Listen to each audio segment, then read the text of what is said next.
નમસ્કાર. સિદ્ધપુર તાલુકાના એક ગામમાં એક વિધવા સાથે એક રિક્ષા ચાલક યુવાને 6 મહિના સુધી બળજબરીપૂર્વક સંબંધ બાંધી દુષ્કર્મ આચર્યું છે, જેથી આ મહિલા ગર્ભવતી બનતા 2 દિવસ પૂર્વે સિદ્ધપુરની સરકારી હોસ્પિટલમાં તેને દીકરીને જન્મ આપતા ચોંકી ઉઠેલા તેના સંબંધીઓએ મહિલાની પૂછપરછ કરતા કુટુંબીઓએ આ કૃત્ય આચરનાર યુવાનના પરિવારજનોને મળ્યા ને જાણકારી આપીને બાબતને લઈ મહિલા અને યુવાન વિરુદ્ધ દુષ્કર્મની પોલીસ ફરિયાદ પણ નોંધવામાં આવી. આ મહિલાએ નોંધાવેલી ફરિયાદમાં કરેલા અપેક્ષ મુજબ મહિલાના પતિનું 2 વર્ષ પહેલા પૂર્વ અવસાન થયું હતું.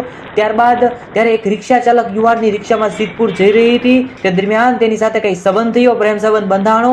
તે મહિલાએ અવારનવાર દુષ્કર્મ બાંધવામાં આરોપમાં કહેવાય તેની ધરપકડ પોલીસે કરી લીધી છે અને હાલમાં ધમકી આપતો હતો અને બળજબરીપૂર્વક તેની સાથે દુષ્કર્મ કરતો હતો તેવા સમાચાર આ મહિલા દ્વારા તેના પર આરોપ લગાડવામાં આવ્યા છે.